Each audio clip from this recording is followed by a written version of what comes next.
Selam arkadaşlar. Sinan'ın şehir dışında, Doğan'ın da yurt dışında olduğu bu güzel, ki hiç güzel değil aslında, kapalı Haziran gününde A4 ile baş başayız. Şimdi göreceğiz, bakacağız. Mercedes'ten, C'den, BMW 3'ten iyi mi kötü mü, nesi iyi, nesi kötü, bunları hep birlikte öğreneceğiz.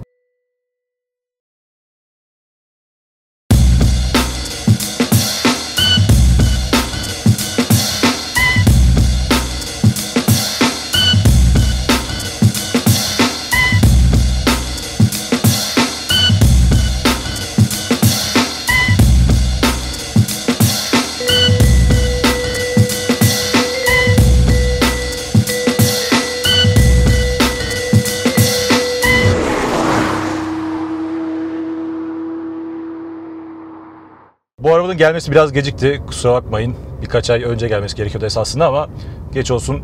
Güç olmasın. İç mekanından başlıyoruz. Kendisi bu arada yaklaşık 10.000 küsür kilometrede. Arkadaşlar içi iyi. Bir Audi'den beklediğiniz üzere iççilik ve malzeme kalitesi olarak baya iyi ve çok net konuşacağım. Sınıfındaki en iyi iç mekana sahip. Çaktırmadan konforda test ettik.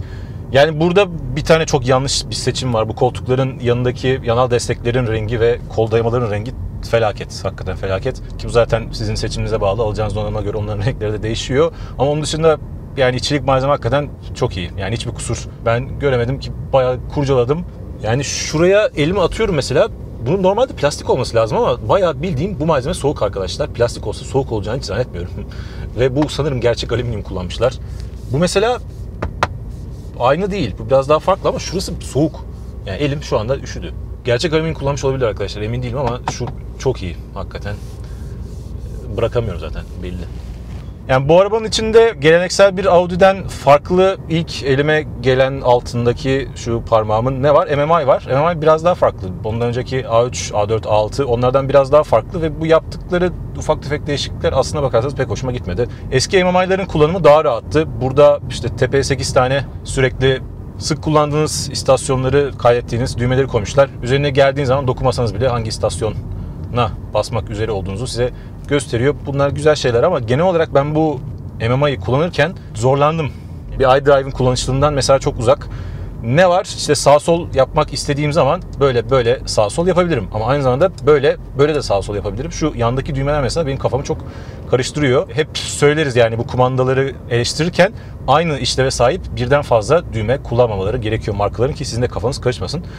Kısa yol tuşları var, radyo var, medya var, şu var bu var ama yani genel olarak dediğim gibi eski MMI'lerden biraz daha kullanımı karışık geldi. Çok hakim olamadım. Bir de müzik sisteminin ses kumandasının ve ileri geri istasyonların burada olması, buradan epey uzak olması da biraz işlevselliği baltalıyor. Aynı zamanda müzik sistemini sağ sol yapmak için, yani istasyonları ileri geri hareket ettirmek için, değiştirmek için buradaki düğmelere de basabilirim. Buradan da yapabilirim, oradan da yapabilirim, buradan da yapabilirim. Böyle olduğu zaman biraz kafa karışıyor. Bir de eski MMI'lerden ne farkı var? Bu ekran, ki MMI ile alakası yok da işte şu ekran A3'te A6'da falan içeriye giriyor ama maalesef arkadaşlar A4'te içeriye girmiyor. Bu da beni üzdü. Burada da Ghost ekran var. O opsiyonel dijital ekran var ki çok güzel bir ekran. Yani Passat'ta ne bahsettiysek burada biraz daha da sanki çözünürlüğünü arttırmışlar gibi geldi. Harika bir ekran. Bunun da çözünürlüğü çok güzel. İki ekrana da ben bayıldım. Çok hızlı çalışıyorlar. Yani gerçekten çok modernler ve hiçbir şekilde sıkılmıyorsunuz. Şu navigasyon ekranı efsane zaten. Hakikaten yani komple Mercedes'te bahsettiğimiz gibi uçlarını kadranın etrafını, göstergenin etrafını çevreleyecek şekilde yuvarlak yapmışlar. Böyle köşeli değil. Köşeli olmadığı için de arkadaşlar efsane gözüküyor. Hakikaten çok güzel gözüküyor. Bunun dışında vites kolunun oynaması, ileriye geriye gidişi, işte bu direksiyonun derisi, direksiyonun bu delikli zımbırtıları. Bir de bu araba S-Line olduğu için normalden de daha sportif. Yani hem dışarıda sportif hem içerideki işte direksiyonla daha sportif. Ve bütün bu düğmelerin A6'da yapmıştım ya şu hareketi. Yani tık tık tık tık tık. Şu sesler, bu geri bildirimler çok iyi. Bunun dışında klima kumandaları güzel. Göstergenin ortasında dijital işte kaç derece olduğu yazıyor. Burada da bir şey hoşuma gitmedi. Fan hızı. Havalandırmanın hızını ayarlamak için arkadaşlar şu ortadakini yukarı aşağı yapmanız gerekiyor. Ya bu tamam, bir kere öğrendikten sonra eliniz oraya gidiyor da normalde bu kadar sık kullandığınız bir düğmenin renginin en azından falan farklı olması lazımdı. Diğerleriyle aynı renkte bence olmaması gerekiyordu. Şunu sevgili Audi bir dahaki nesilde makyajla falan farklı bir renk yaparsan ya da boyutunu değiştirirsen şu butonun iyi olur. Eşya gözü açısından da bir takım eksiklikler var. Burada gözlüklük yok. Gözlüklüğü yani tabii buna sunroof var. Sunroof olduğu için de olabilir ama far kumandasının altında da bir çekmece yok. Ne var? Burada 2 tane bardaklık var. Burada da yani çok derin olmayan, aslında hiç derin olmayan bir tane gözümüz kolçağın altında var. Arkaya şöyle bir elime attığım zaman dijital klima kumandalarıyla karşılaşıyorum. Aynı zamanda havalandırma kanallarıyla ve hemen altında da küllükle ve çakmakla karşılaşıyorum. Bunlar güzel şeyler. Ki Premium'da genelde zaten bunları buluyoruz. Arkada arkadaşlar diz ve baş mesafesi gayet iyi. Özellikle diz mesafesini beğendim. Baş 1.86-1.87 gibi bir limiti var. İyi. Arkası iyi. Arkadaki kolçağı indirdiğiniz zaman yalnız bir bardaklıkla ya da bir gözle karşılaşmıyorsunuz. Bu üzücü.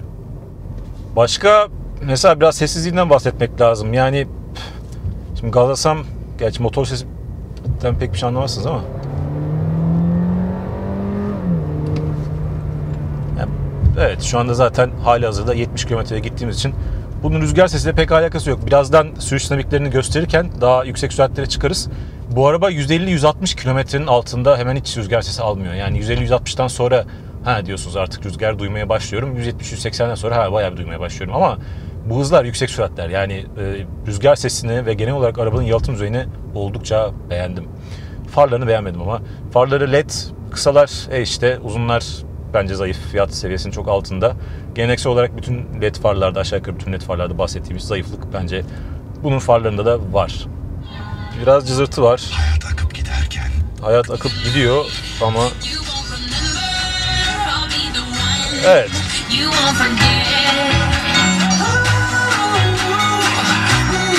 Güzel. Çok güzel bir müzik sistemi var arkadaşlar. Çok net. Bütün enstrümanlar çok berrak. Birbirinden çok rahat ayırt ediyorsunuz. Çok güzel. Yeterince de yükseğe çıkıyor. Zaten bu araba baya dolu. O sesin de çıkmasını dolayısıyla aslında bekliyorsunuz. Bağlantı bakımından da araba bayağı iyi. Mesela bu kolçağın içerisinde Charge Only yazan bir USB var. Bu ne anlama geliyor? Orada bir USB var girişi ama sadece şarj etmeye, cihazlarınızı şarj etmeye yarıyor. Ama bağlantı babında bir şey yok. Yani bir aygıtı bağlayıp da buradan dinleyemiyorsunuz mesela. O bir eksi. AUX var. Bir de torpidonun içerisinde son derece beklediğiniz gibi süngeriyle falan çok kaliteli ama küçük bir torpido gözü var. Onun içinde de SD kart girişleri, bir de sim kart girişi var. İçi böyleydi arkadaşlar. Konforundan bahsetmek lazım aslında çünkü S-Line bu araba ve geleneksel olarak S-Line olan Audi'ler serttir. Çok ilginç bir şekilde bu otomobilin en beğendiğim özelliklerinden bir tanesi oldu süspansiyonları. Çok acayip. Yani konforlu bir araba değil bu. Fakat sert diyebileceğim bir araba ya da aşırı sportif ayarlanmış, İstanbul yollarına uygun değil falan diyebileceğim bir otomobil de değil. Gergince bir araba. Sportif, yani dinamik diyelim. Audi'ler genelde hep o sıfatı daha çok hak ediyorlar, dinamik sıfatını. Gergince bir araba ama çok kaliteli bir süspansiyon ayarı kullandıklarını ve bu ayarın, bu hissiyatın, bu kaliteli sönümleme hissiyatının sadece süspansiyonla alakalı olmadığını düşünüyorum. Bu araba darbeleri bir bütün olarak, yani sadece süspansiyonlar, yay ve amortisörler değil, arabanın kendisi bir bütün olarak emiyor. Ve bunu %95 oranında falan yapıyor. Yani ancak %5 oranında, çukur değil tabii, çok aşırı keskin tak şunlara girerseniz, onlardan geçerseniz arabada tak ediyor. Ama zaten şu an kadar o tür bahsettiğim şeylerden tak etmeye hiçbir araba görmedim. Acayip yüksek bir otokontrolü var otomobilin. Bozuk yollardan geçerken bir şekilde neyin üzerinden geçerseniz geçin atlatıyor. Hissettiriyor mu? Hissettiriyor ama hiç rahatsız etmiyor. Aynı zamanda süspansiyonun çalışma gürültüsü de bu arabada hemen hemen hiç içeriye gelmiyor. Beğendim. Yani konforuna gidip de böyle çok yüksek bir not vermeyeceğim. Çünkü geleneksel anlamda konforlu bir otomobil değil. Fakat çok kaliteli tekrar süspansiyonları var ve gerçekten S-Line almayı düşünüyorsanız, S-Line alacaksınız. Hiç pişman etmez. Gönül rahatlığıyla alabilirsiniz. Hafiften de dinamik bir otomobil beklentiniz varsa 10 numara bence süspansiyonları var. Motor 1.4, 150 beygir, benzinli, turbo.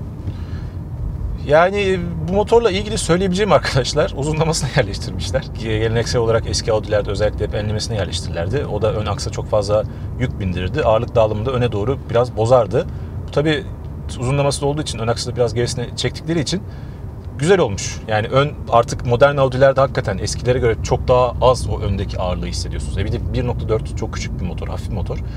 Onunla beraber birleşince sürüş dinamiklerine çok büyük katkısı oluyor. Önden çekiş bir konfigürasyona göre çok büyük katkıları oluyor. Ama motorun kendisi için çok fazla bir şey söyleyemem. Karışık kullanımda 10 litre civarı. Bu arada çok güzel virajlardan geçiyoruz. Merak etmeyin, kaçırmayacağım bunları. Yaklaşık 10 litre yakıyor. Karışık uzun dönem kullanımda gerçekçi değeri o. Gazlarsanız 14-15'e çıkıyor. Yani sakin kullanırsanız, mesela ben testin başına sıfırladım. Görüyorsunuz yani sürekli 50-60'da falan gidiyorum. 6.2 litre. En sakin herhalde 6 litre. 6 litrenin de altında kolay kolay ineceğinizi zannetmiyorum. Performans olarak işte 150 beygirlik bir araba gibi gidiyor.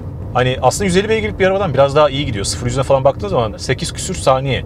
Kolay kolay aslında 1.4 işte 150 beygir. Bu arabada 1400 küsür kilo. Dolayısıyla 8 küsür saniye beklemezsiniz. Daha fazlasını beklersiniz. Aslında gidiyor ama tabii bayağı rafineliği yüksek bir otomobil olduğu için, motor da genel olarak sessiz motor olduğu için çok fazla hızlı gittiğini hissettirmiyor açıkçası. Ama performans bakımından hiçbir eksiği yok. Ama karakter bakımından biraz eksiği var. Yani 5000-6000 devir arasında maksimum gücünü veriyor. Şimdi mesela S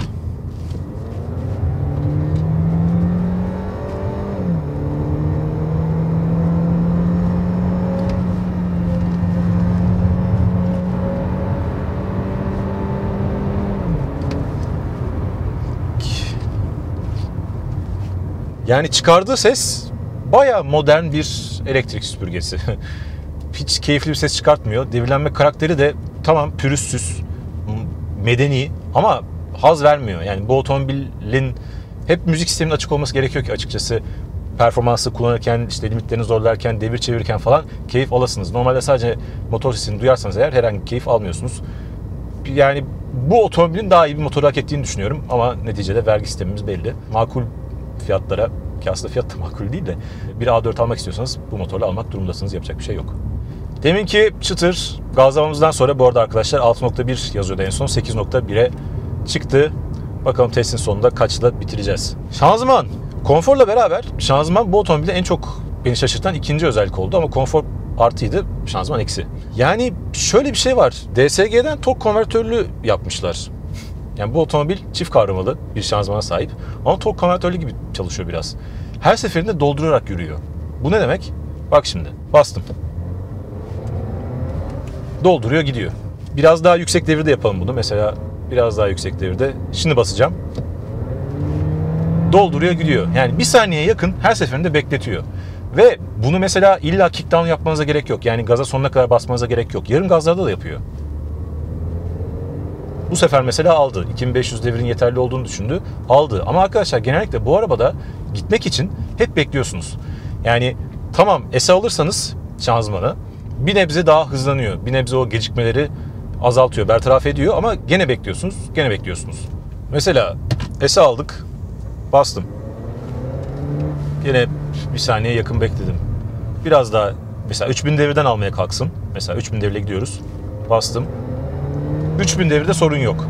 Ama 3000 devirin eğer altına inerse S gaza, mesela inecek birazdan.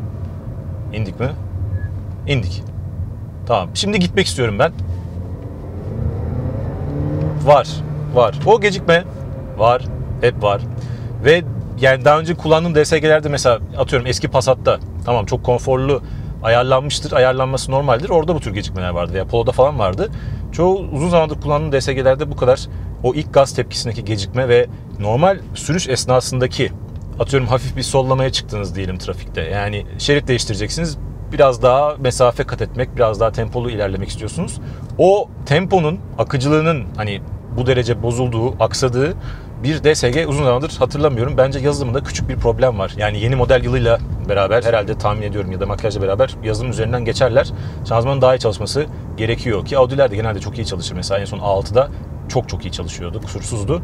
Bu öyle değil. Şanzımanı genel olarak açıkçası pek beğenmedim. Bu arada kulakçıklar var. Yani buradan isterseniz kontrol edebiliyorsunuz ki eğer bunu yapacak olursanız arkadaşlar az önce bahsettiğim bütün gecikmeler ortadan kalkıyor. Çünkü siz değiştiriyorsunuz.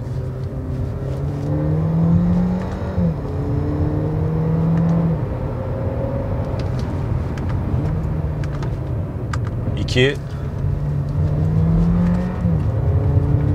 3, 4. Çok hızlı değiştiriyor. Yani bu çok iyi. 2 çok iyi. Eğer manuelde kullanırsanız ne hariç tabii devir falan kesmiyor. 6000 devir civarında zaten kendisi atıyor. Dolayısıyla aslında tam da manuel değil. Ama 6000 devirin altında sürekli kontrolü sizde bıraktığı durumlarda tepkileri çok iyi. Yani genellikle zaten adam akıllı eğer vites değiştirmek istiyorsanız manuelde kullanıyorsunuz bu arabayı ama neticede D'ye aldığınız zaman kendi işini daha iyi yapıyor olması gerekiyordu. Ve yol tutuş. Uzun zamandır arkadaşlar yol tutuş konusu, bu disiplin Audi'lerin benim sınavaktan ve anlatmaktan en keyif aldığım kısmı oluyor. Ki bu arabada da ne yapıyoruz? Konfort.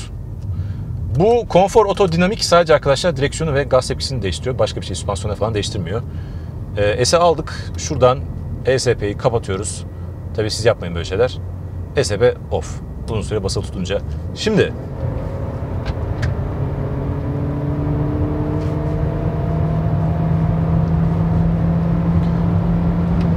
yaklaşık 130'du arkadaşlar. Hiçbir şey duymadınız. O duymadığınız şey 130'du. 130 kilometreydi.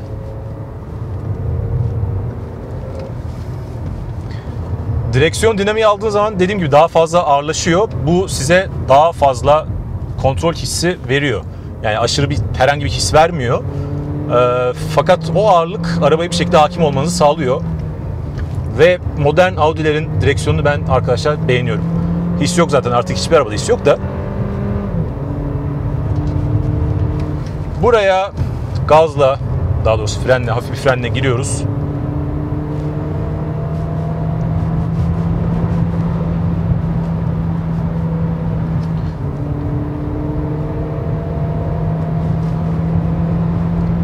Şu anda hızımız 135 arkadaşlar. Dediğim gibi motor sesi duyuyorsunuz, başka hiçbir şey duymuyorsunuz. Gidişat güzel, çok güzel. Yani akıyor ama bir yandan da yola oturuyor. Yani o güveni size veriyor. Hafif bir keyif veriyor. Aynı zamanda ne kadar hani pahalı bir araba olduğunu, güzel, düzgün bir araba olduğunu da hissettiriyor.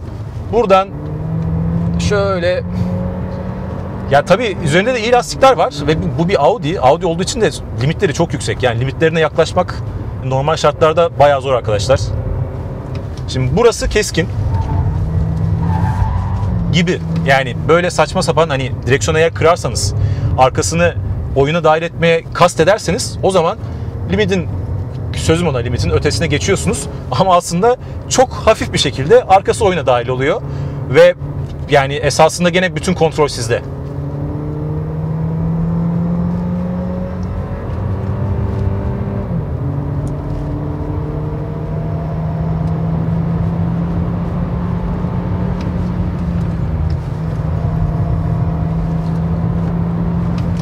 Şimdi buraya hafif frenle giriyoruz. Mesela bu limitte döndüm. Ama araba ya belki 1-2 santimlik bir dışarıya açılma ve o hafif bir lastik sesi haricinde hani bana mısın demiyor. Hiçbir şekilde saçma sapan hareketlerde bulunmuyor. Çok yüksek, limitler çok yüksek ve keyif de veriyor. Yani modern Audi'ler gerçekten, evet, o keyfe ulaşmak için bayağı sabretmeniz ve bayağı yukarılara çıkmanız gerekiyor. Sizin de limitlerinizi çok yukarıya çekmeniz gerekiyor. Doğru. Geleneksel süratlerde, normal süratlerde mesela şu işleri yaparken çok güzel bir keyfi yok. Ama ne zaman ki daha yukarılara çıkarsınız, mesela hafif de mekanik değil tabii ki de, elektronik bir kilit varmış gibi.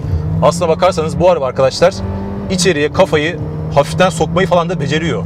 İyi yani. Hakikaten iyi. Bence bu otomobil, yani son zamanlarda gelen diğer Audi'ler gibi önden çekiş, teknik limitlerinin önden çekişli bir otomobilin yapabileceği en iyi şeyleri yapıyor. Yeniden konfora alıyoruz. Ardından D'ye zaten kendisi geçti. Arkadaşlar bu araba normalde fiyat listesine baktığınız zaman, web sitesine baktığınız zaman 144 bin lira mı ne başlangıç fiyatı. Ama tabii ki bütün premium markalarda olduğu gibi bu otomobilde de sadece başlangıç fiyatını söylüyorlar. İnternetten başka bir şekilde üzerine hangi opsiyonları koyup da nerelere çıkabileceğini göremiyorsunuz, okuyamıyorsunuz, öğrenemiyorsunuz. Bunun için biraz araştırma yapmanız gerekiyor ve bu araştırma yaptığınız zaman bu otomobilin 236.500 küsür lira olduğunu öğreniyorsunuz. Şimdi yani 1.4 benzinli bir araba için 236 bin lira ve bu arabada bir de donanım eksiklerini düşündüğünüz zaman mesela bu arabada cruise kontrol yok. Yani hız sabitleyici bu arabada yok. Burada bir kol var, o da limitöre yarıyor. Başka bir şey yaramıyor. Hızınızı limitliyorsunuz yani. Anahtarsız çalıştırma var fakat anahtarsız giriş yok ve genel anlamıyla da mesela bir şerit takip sistemi falan gibi modern güvenlikten de ziyade sürüş asistanı olarak tabir edebileceğimiz ve rakiplerinin gerçekten iyi yaptığı donanımlar illaki vardır, opsiyon olarak vardır da bunlar olmadan bu otomobil nasıl 236 bin lira oluyor, ben onu çözemedim. Ve dediğim gibi benzinli, dizel de değil, pahalı, ciddi anlamda pahalı olduğunu düşünüyorum. Yani arabayı çok beğendim. Audi'leri ben genel olarak beğeniyorum, seviyorum. Ama bu araba eksik. Nedir? İşte şanzımanda eksiklikler var. Fiyatına göre daha iyi bir bence motoru hak ediyor.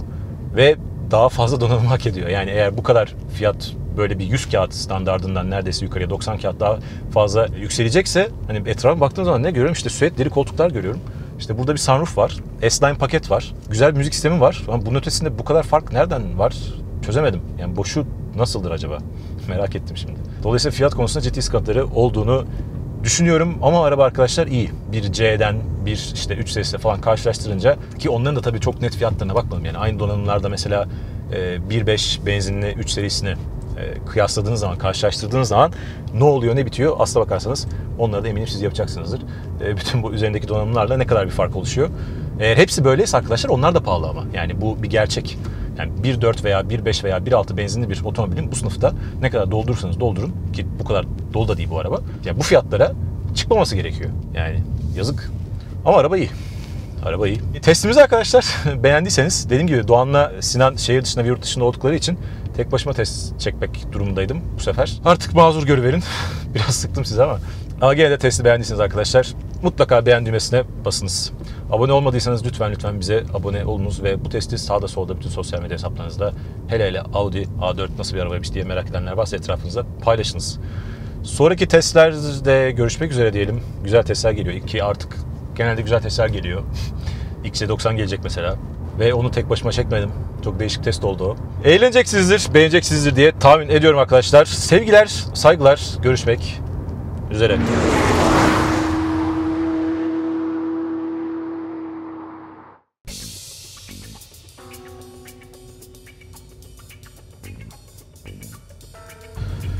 Selam arkadaşlar. Güzel testler geliyor. XC90 geliyor. Ki artık güzel testler geliyor. XC90. Hocam ne yapıyorsun sen? XC90 gelecek mesela. XC90 geliyor.